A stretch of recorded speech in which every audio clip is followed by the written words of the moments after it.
Alright, hey my loves, I hope everybody's doing okay. This is our fourth video from Unit 1. This is the last one. Then the rest of this week we're going to start Unit 2, which is dealing with logarithms. So that'll be this week and next week. So for exponential regression, it's real similar to what we've been doing all year. We've done linear regression and we've done quadratic regression. So this is the exact same steps that we've been using with Desmos or your graphing calculator, just with slightly different equations. So if it's Desmos, you're still going to click plus, you're going to choose your table and enter your data, and then the next line you're going to type in the regression equation. So that y1, and then your little squiggly, ab to the x1. If you're doing it on the 83 or the 84, you're going to do stat, and then enter your data in L1 and L2, and then you're going to do stat calc 0. So stat calc 4 is a linear regression, stat calc 5 is a quadratic regression, stat calc 0 is an exponential regression. Alright, so jumping down, we're just going to jump straight into one of these and work through the steps. So we've got global sales of energy efficient compact fluorescent lamps have been growing approximately exponentially. The following table shows lamp sales in millions for several different years. And that's millions of dollars. That could be a little clearer there. Alright, use a calculator to find the exponential regression model that gives sales in millions of complex fluorescent lamps as a function of the number of years since 1990. Alright, so that phrase right here is extremely important because that's going to change what we put in the calculator. Since it's number of years since 1990, that means we're going to put 1990 in the calculator as 0. 92 would be 2. 1994 is 4 years since 1990. 96 would be 6. 98 would be 8. And 2000 would be 10. So you got to be careful with those when you're typing those in your table. Make sure you're looking out for if they're asking you to adjust, just like they did here, the function of a number of years since 1990. Okay, so I'm going to switch over to Desmos because it's a little easier for you all to see on the screen. For my TI 83, 84 folks, you guys pretty much know the drill at this point. Hit stat, edit, type in your data. Alright, so for Desmos, we're going to go through and type this in.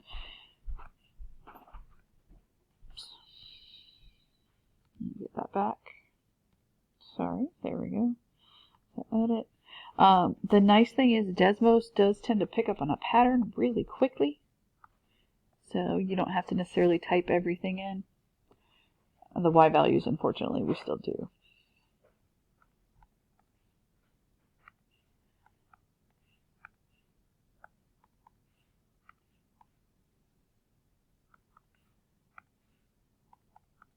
Okay, so there's our data set.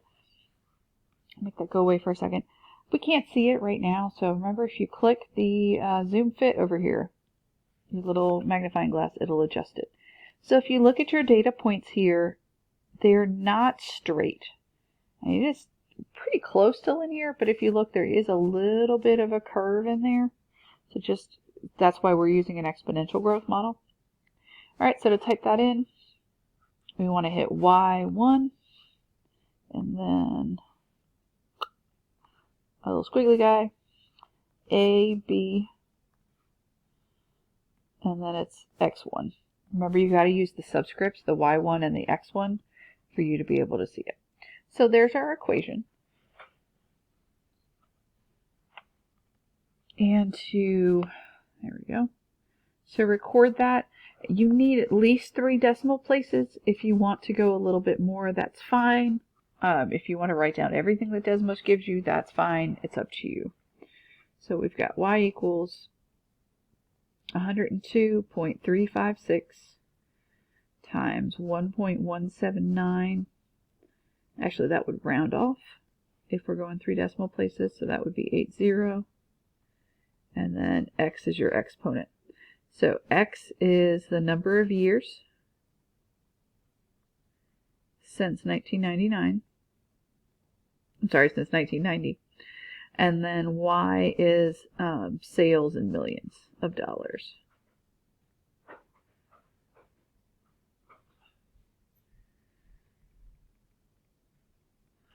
All right, so B is asking us to interpret the growth factor.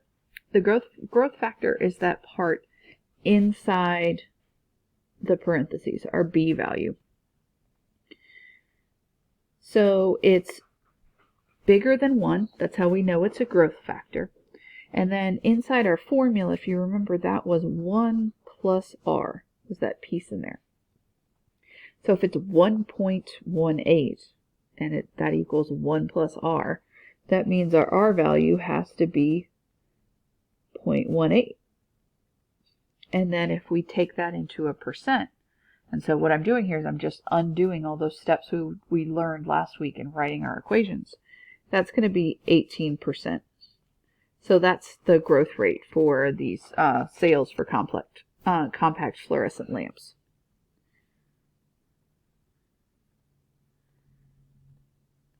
All right. For these next ones, I adjusted this on your notes, but I didn't make the change here. Sorry, that should be 2015. So if this growth rate continues, what amount of sales are predicted for 2015? So first off, 2015 would be 25 years since 1990. So that's what we're going to be looking for. So we want to go back to our data on Desmos or in your graphing calculator and figure out what it would be at 25. So over here, I have to type in the equation. Unfortunately, Desmos won't cut and paste that over. So the one that we wrote, we had y equals 102.356 times 1.17, nope, we said 80. We rounded that, and then that's to the power of x. All right, so there's our exponent. I'm sorry, there's our graph. If we hit the little gear up here, we can choose to turn that into a table, and then we can ask it what the y value is for any x value we want to type in there. So we said we're doing 25 years since 1990, so I want to figure out what it would be after 25 years. And that's telling me it's going to be 6,414. That's million sales.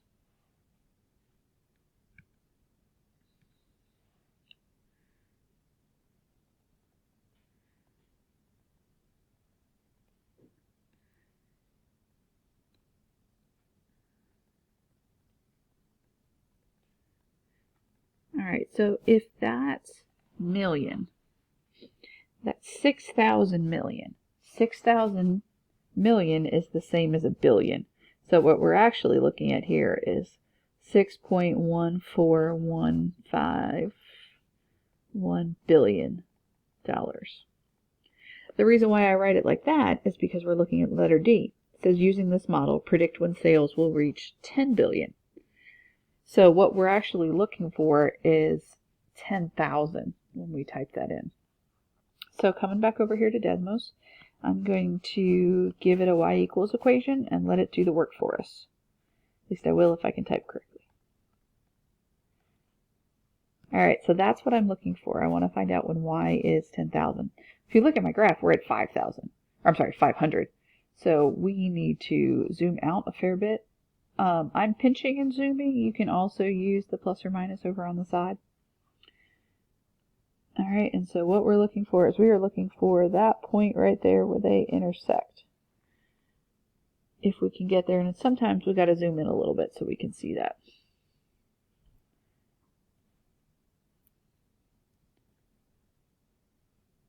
All right, and so I'm getting 27.6 years, roughly, is when that's going to happen.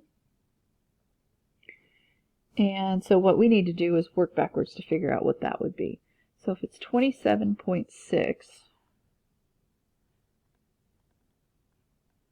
that's 27.6 years after 1990. So when is that actually? So if that's after 1990, just add 27 to that. And so we're going to end up with 217.6 years. So somewhere during the year 2017, the sales will reach 10 billion.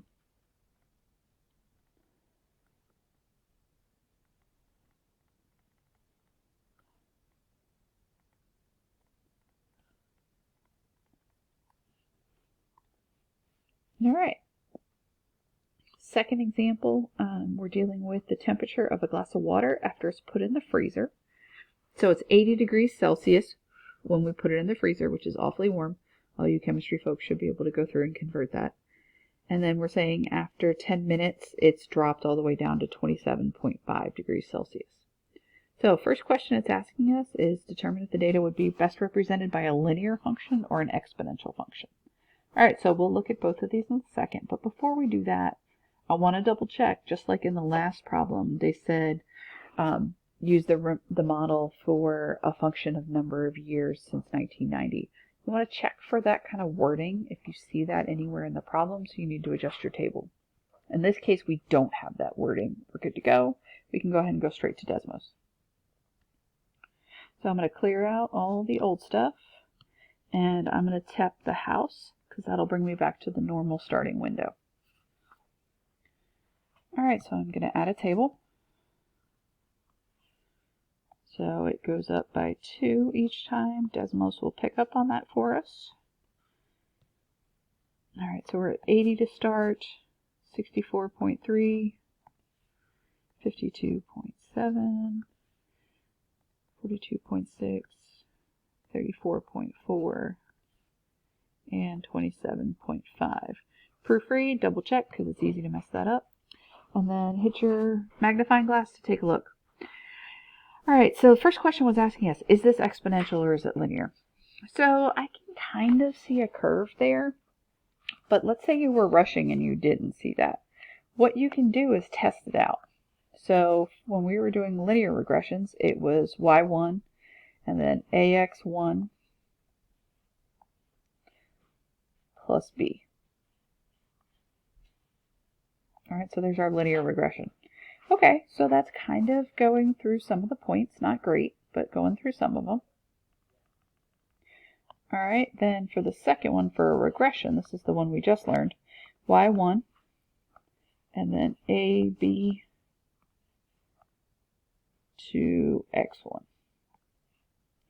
All right, so the nice thing about Desmos is it does let you toggle back and forth. So if I'm looking just the linear, I can see that my line's going through a couple of the points. It's close to the rest, but it's not great. If I toggle that off and I look at the exponential, okay, that's really obvious that that's a better fit for our line. The exponential is definitely the right model. So it's an exponential. Oops.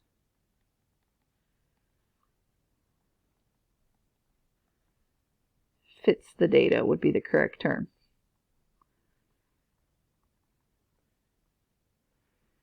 All right, so we just did the work on this. So I'm going to delete out that linear because we don't need it. All right, so we have our equation. It's y equals 79.914 times 0.0899. So actually all of that's going to round off. And that's going to be 0.900 to the x. If you don't want to mess with the rounding, you can just go ahead and write out all the decimal places that Desmos gives you. That's fine. All right, so see, he's asking us to interpret the parameters. What that means, translated, is just tell me what those numbers mean. So that 79.9 is supposed to be our starting amount, our starting temperature. And it's really close to what it was in the table. In the table, they told us at 0 minutes, it was 80 degrees. So since it's a model, it's close. It's not going to be perfect. So it's 79.9, but it's still really darn close. All right, then the important part that I'm worried about is the part inside the parentheses. So we have 0.8, or I'm sorry, I rounded that off to 0.900. All right, so first question I have for you is whether this is growth or decay. So in the last example, when it was bigger than 1, it was growth. So since this is smaller than 1, it's decay. So that's our decay factor. And we know then if it's decay, that means inside the parentheses, it was 1 minus r. So what would we have to subtract from 1 to get 0.9? That would be 0.1. So 0.10 or 10 or 0.100, if you want to think about it that way, would be our R. So as a decimal, moving it to a percent, we'd end up with 10% as our decay rate. So the temperature in that fridge of that, or in the freezer of that cup of water, every minute, the temperature is going to decrease by 10%. All right. And then part D and E are asking us to use that equation to answer some questions. All right, so the first thing I need to do is retype it. So we're going to have y equals, we said 79.914 times 0.9 to the power of x. All right, so there's our equation. All right, I'm going to tap the gear and the table. And so for letter D, it's saying use the regression model to determine the temperature of the water after 13 minutes in the freezer. So 13 goes in for our x, and it's going to tell us that the temperature of the water will be 20.3 degrees.